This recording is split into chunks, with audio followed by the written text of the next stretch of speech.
Bapak Ibu, saudaraku yang terkasih dimanapun berada, saya menyampaikan sebuah renungan singkat yang bertemakan hidup damai dengan semua orang, peaceful with everyone.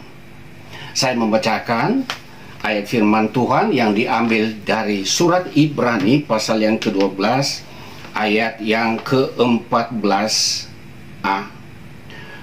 Berusahalah hidup damai dengan semua orang dan kejarlah kekudusan.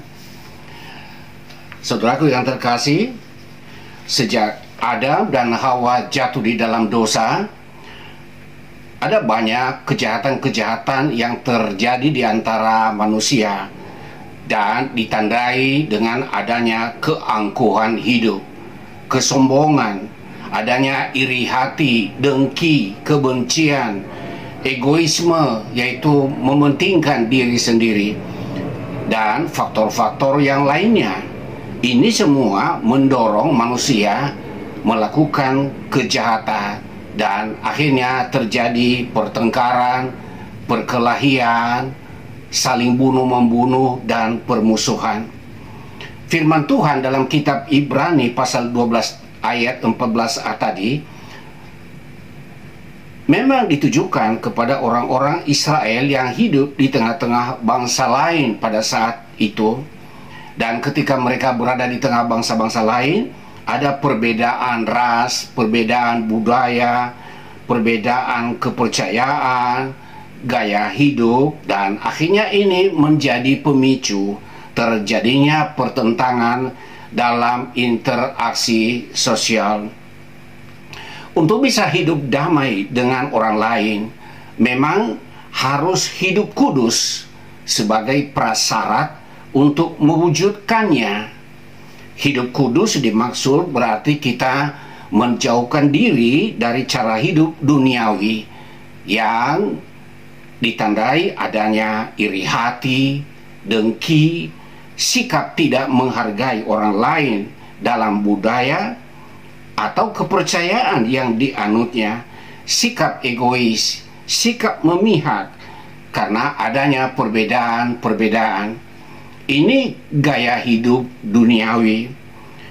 Di zaman Nabi Yesaya, sebagaimana dicatat dalam kitab Yesaya pasal 58 ayat 4, Tuhan mencela cara hidup orang Israel. Karena saat mereka sedang berpuasa pun, mereka berbantah-bantah satu dengan yang lain. Mereka berkelahi dan saling memukul. Dan itulah sebabnya Nabi Yesaya berkata, doamu tidak didengar oleh Allah di tempat yang maha tinggi.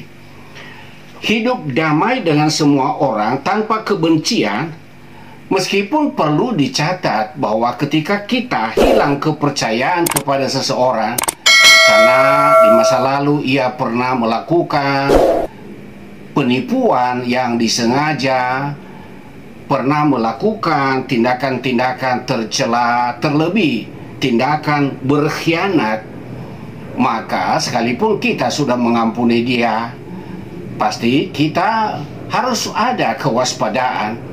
Karena orang yang hidup tidak jujur bisa mengulangi tindakan ketidakjujuran itu kedua kalinya, ketiga kalinya. Orang yang pernah berkhianat bisa saja mengulangi pengkhianatan itu untuk kesekian kalinya.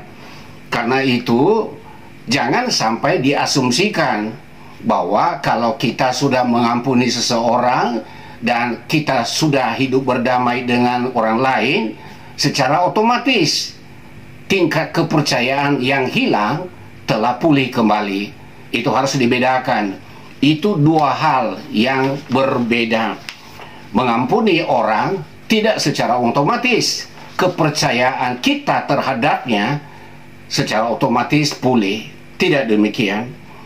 Nah, Allah tidak menghendaki kekacauan, tidak menghendaki permusuhan, melainkan yang dikehendaki Tuhan adalah adanya kedamaian di antara manusia. Yesus sendiri berkata, seperti dicatat dalam Matius pasal 5 ayat 9, berbahagialah orang yang membawa damai, karena mereka akan disebut anak-anak Allah. Ada janji berkat bagi orang yang suka damai. Ada janji Tuhan bagi orang yang membawa damai. Itulah sebabnya Yesus berkata, berbahagialah. Berbahagia artinya diberkatilah.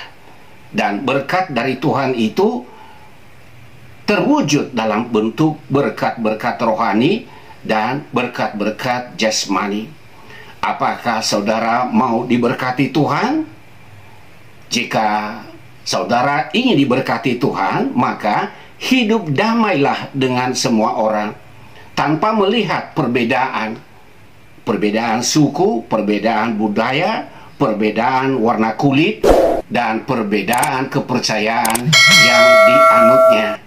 Berdamai dengan semua orang, ada janji berkat baginya. Kiranya renungan ini memotivasi kita untuk mengusahakan hidup damai dengan semua orang. Tuhan memberkati.